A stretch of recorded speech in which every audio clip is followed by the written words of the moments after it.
Welcome to The Explainer. Today, we're breaking down game theory. It's this incredibly powerful way of thinking, right? It can actually help you predict what your competitor is going to do next and, of course, sharpen your own strategy. So let's just jump right in. Think about it this way.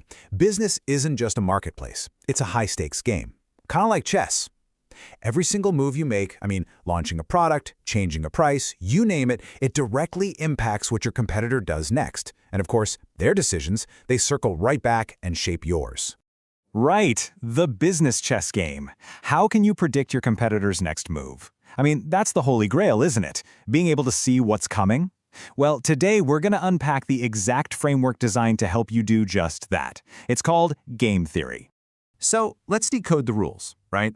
Let's introduce the core concepts of game theory. What is this thing really? Well, when you get right down to it, it's this amazing mix of math, a little bit of psychology, and of course, hardcore business strategy. So yeah, game theory, the study of mathematical models of strategic interaction among rational decision makers. It's like we said, it's the chess of the business world. And this isn't some new fad either. It was first developed way back in the 1940s by absolute geniuses like John von Neumann and John Nash. And believe me, it's not some dusty old academic thing. No, it's a living, breathing tool that's used in boardrooms right now to try and figure out what people are going to do in competitive spots. And what's so cool about this is how simple it is at its core. Any strategic game, doesn't matter how complicated it seems, it all boils down to these three core elements. First, you've got your players, right? These are the decision makers, the companies, the people in charge. Then you've got strategies. These are all the possible moves they can make, like lowering prices. And finally, you've got the payoffs. What actually happens as a result of those strategies? Do you get more market share? Do profits go down? That's the payoff. Okay, let's make this real with the ice cream shop dilemma. This is where it gets really interesting because it shows you how everything is connected. Look at our two shops here, Scoops Ahoy and Sunday Funday. If Scoops Ahoy decides to offer a discount, what happens to them depends completely on what Sunday Funday does. See that? If Sunday Funday also offers a discount, well, they both just end up making less money. It's a race to the bottom, and that right there is the very heart of interdependent decision-making. In that idea of interdependence, it leads us straight to probably the most famous story in all of game theory, the prisoner's dilemma. This is all about why cooperation is so darn hard, even when it's the most logical thing to do. And trust me, this simple story explains so much about why smart people and smart companies sometimes make choices that seem, well, kind of dumb in retrospect. Okay, so the setup is classic, but it's genius. You've got two suspects arrested for a crime. They're put in separate cells. They can't talk to each other. Now each one has to decide, do I betray my partner or do I stay silent? The cops lay out the consequences, and boom, you've got this high-stakes, super tense dilemma where everything hinges on what the other guy does. And this payoff matrix, this is where the magic happens. It illustrates the conflict perfectly. Let's really break this down. Put yourself in suspect A's shoes. Okay. If suspect B betrays you, what's your best move? Well, you should betray them too, right? Because 5 years in jail is way better than 10. Now, what if suspect B stays silent? What's your best move then?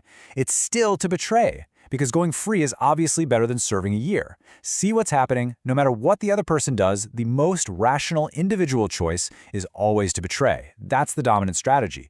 But, and this is the kicker, if they both do that, they both end up with 5 years, which is way, way worse than the 1 year they would have gotten if they just cooperated and stayed silent. Okay, game theory in action. Real-world wins and losses. So look, this whole prisoner thing, it's not just a clever puzzle for a textbook. This exact dilemma plays out every single day in boardrooms, with millions, sometimes even billions of dollars hanging in the balance. And you can see how this splits into two totally different paths, cooperation versus competition. Take OPEC. They had a classic prisoner's dilemma. Any single country could have pumped more oil and made a quick buck. But what did they do? They cooperated. They agreed to cut production, and that collective action drove up prices, which helped the whole group. Now look at the other side, Blu-ray versus HD DVD. Total loss through competition. Instead of working together on one format, they fought a brutal war. It just confused everybody, slowed down the whole industry, and ended up being super costly before Blu-ray finally won. All right, so let's think beyond the model, because it's really important to remember why game theory isn't a crystal ball. And this is a huge point. As powerful as these models are for thinking strategically, they are not going to predict the future with 100% accuracy. They're just simplifications. Brilliant simplifications, yes, but of a very messy, complicated, and human world.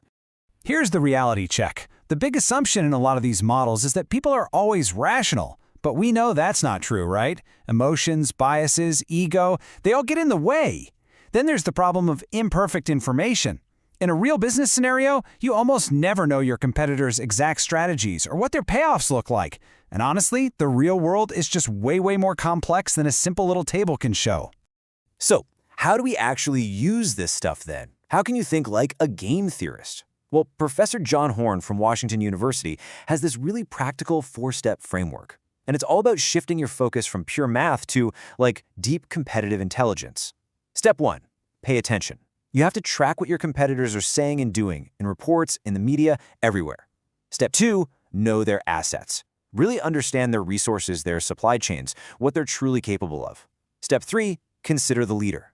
A CEO with a marketing background is going to act totally different than one who came up through operations. And step 4, my favorite, predict and track. Make a prediction, see if it comes true, and then use that to get smarter for the next time.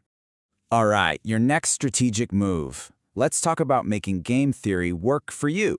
So after everything we've talked about, what's the one big takeaway here? What's the real key to turning this from a cool idea into a real-world advantage?